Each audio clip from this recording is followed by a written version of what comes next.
मिर्जापुर में केंद्रीय राज्य मंत्री अनुप्रिया पटेल ने स्वच्छता पखवाड़े के तहत शहीद उद्यान पहुंचकर सफाई अभियान में भाग लिया और शहीदों को मालार्पण किया।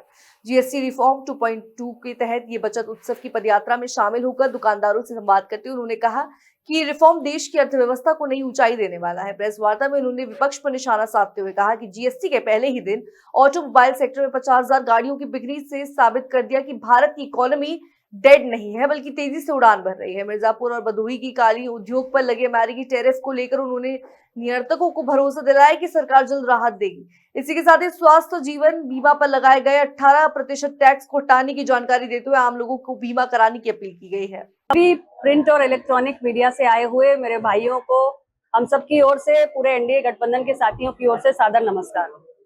आप सभी जानते हैं कि 17 सितंबर को माननीय प्रधानमंत्री जी के जन्म दिवस के अवसर से हमने 15 दिन का स्वच्छता ही सेवा अभियान प्रारंभ किया है, जिसका समापन आने वाली 2 अक्टूबर को परम पूज्य बापू की जयंती पर होगा।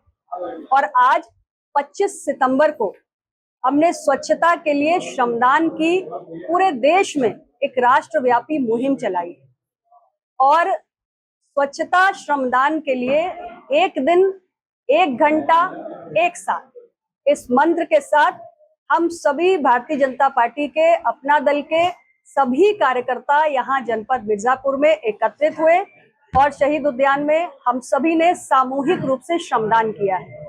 और पूरे देश में आज स्वच्छता ही सेवा को लेकर पूरा हर्षोल्लास के साथ पूरा देश एकजुट है।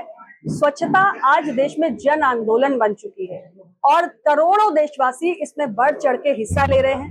मैं भारत की स्वास्थ्य राज्य मंत्री हूँ, उस दृष्टि से भी कहूंगी कि स्वच्छता के स्वास्थ्य की दृष्टि से भी बहुत ही दूरगामी परिणाम है। और जब हम विकसित भारत 2047 के निर्माण की बात करते हैं तो स्वच्छता बहुत ही जरूरी हो जाती है। इसके साथ ही 22 सितंबर को नवरात्र के पहले दिन हमने एक नए अभियान को प्रारंभ किया।